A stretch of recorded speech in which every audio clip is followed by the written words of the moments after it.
Welcome to Leaders of Today, Teens to Titans, the podcast dedicated to empowering our youth to become leaders of tomorrow. I'm your host, Lorraine Connell, and today we're kicking off a new series focused on helping parents and teens navigate the complex world of teenage relationships. We're diving into the complexity of teen dating. This episode is the third in our new series of understanding and supporting our teens as they navigate romantic relationships. Stick around to the end to find out how you can join our email series and gain access to all the resources we'll discuss today. Teen dating today is so different from when you and I were teenagers, even down to the terminology. Do you remember the bases? I sure do. That concept is completely outdated. If that realization alone surprises you, it's a wake-up call to the need for defining experiences and expectations for our teens. It's not only for you and I to know what the terminology means, it's more for our teens to understand what the terminology means with people that they're interacting with. I've created a resource to help teens define roles and experiences in their romantic connections. While we may not fully catch up, it's critical to help them understand what terms mean individually and within their relationships. Misunderstandings can lead to incredibly uncomfortable experiences, such as differing interpretations of hookup. You would be surprised how many terms they use in dating that mean absolutely nothing to you and I from when we were dating. Situationship, talking, hooking up, dating, those are all different levels of the romantic experience. And I would argue that many of our teens are not connecting initially for romance. So having your basic understanding is not nearly as important as having them have a basic understanding. It may cause them discomfort to ask their partner what they mean by hookup and what they mean by talking, but it's incredibly important so that they are on the same page. As a teacher and a parent, I realized I wasn't great at asking for consent. How could I expect my own children or my students to understand and practice consent in critical situations if they weren't exposed to it from me? I've since changed my behavior and shared how parents can better ask for and respect consent, giving children the opportunity to express it. This is one of the key areas we cover in our resources. Do you ask your children if you can take their picture? Do you ask your children if you can post about them online? For me, I didn't ask my students anything. Everything I did in the classroom was an automatic, you do it. There was no option. It's crazy for me to think about how little I practiced consent with my students. And maybe you're a teacher and you're thinking, well, it's not something that they have the power to say yes or no to. But I argue that when we give them the choice, they're going to choose what we want them to do. But giving them that choice empowers them to learn. What if they said no? What if they didn't do the homework? What is the consequence? And if they feel like they had a choice in the matter, then they would understand that they made the mistake, not we have to penalize them for making that mistake. There is a slight difference. And I know it feels a little bit scary to ask our kids if they want to help with dinner or if they can help with dinner, rather than saying, clean up after dinner. That's your job. There's a difference, and that empowering feeling allows them to have that power when it really matters. When they're in a sexual situation and they don't want to say yes or no because they don't have the practice. We have not given them the opportunity to think about how they would answer that. So much of our parenting and our teaching for myself is about telling somebody what to do. I know that it comes from a loving, caring place, but I also don't want my children or my students to be in a position where they don't know they have a choice, because I haven't let them know that they have a choice. So in my activity, there are several key points covered. First, definition of terms. Teens are asked to define what relationship terms mean to them, or even just list them out. Do they understand what being a virgin means? Do they know what sex is? If you have not listened to the podcast, This Is So Awkward, which I'll put a link in the show notes, I highly recommend you start listening. I have learned so much as a teen parent from the hosts of This Is So Awkward. They give you ways into the conversation. They talk about what you should be saying to each age. It's incredible. The resources they give are just phenomenal.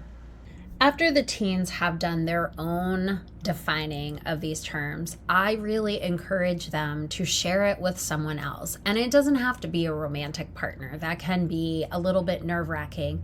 But the idea is to know and learn that these terms mean potentially different things to different people.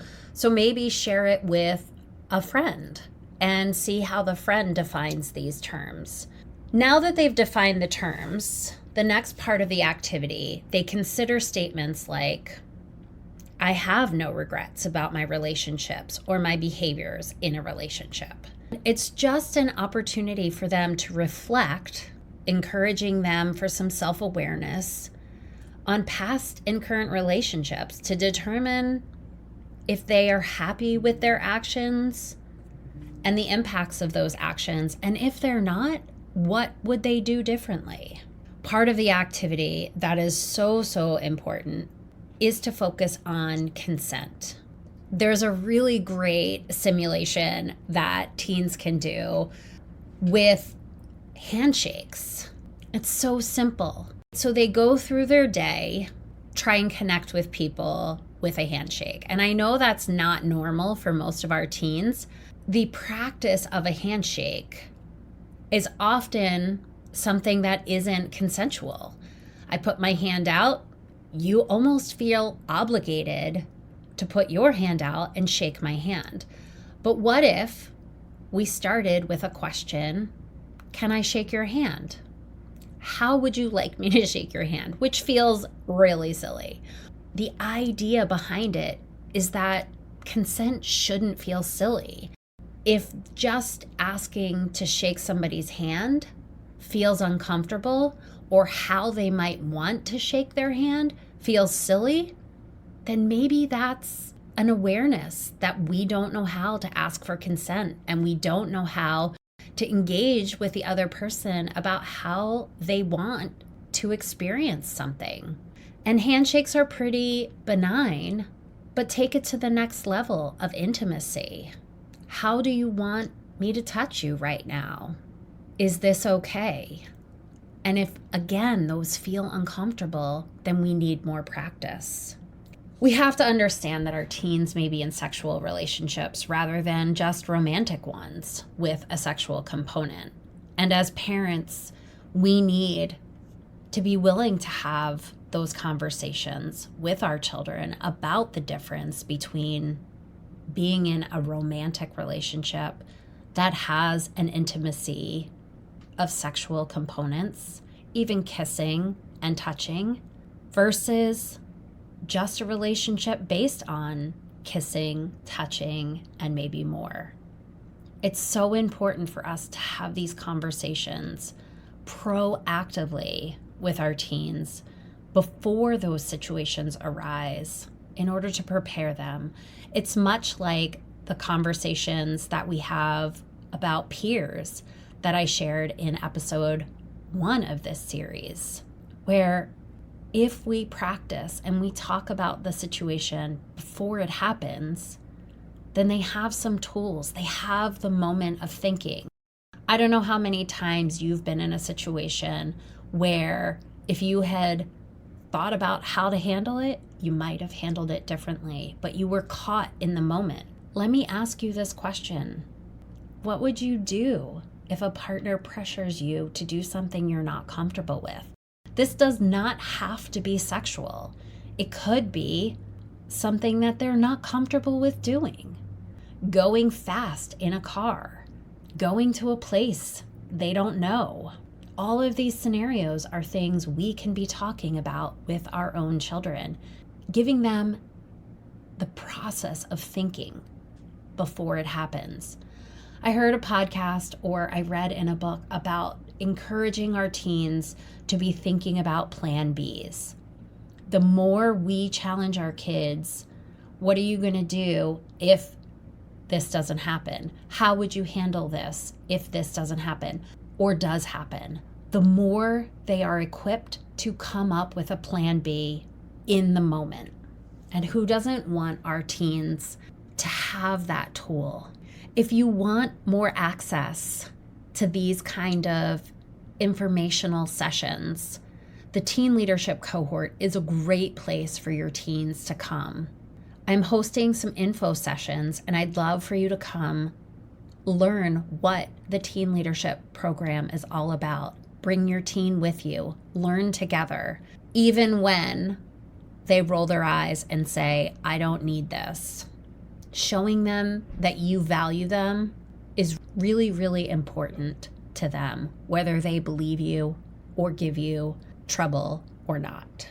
If you want this resource of how to navigate dating for your teens, you can join my email series, which is in the show notes, as well as the link to join the info session. Thank you for tuning in to the third episode in the series of Relationship for Our Teens of the podcast Leaders of Today, Teens to Titans. If you found this episode helpful, please subscribe, leave a review, and share it with other parents who might benefit from these conversations. Together, we can support our teens in navigating their relationships and becoming the leaders of tomorrow. Until next time, I'm Lorraine, and this is Leaders of Today, Teens to Titans.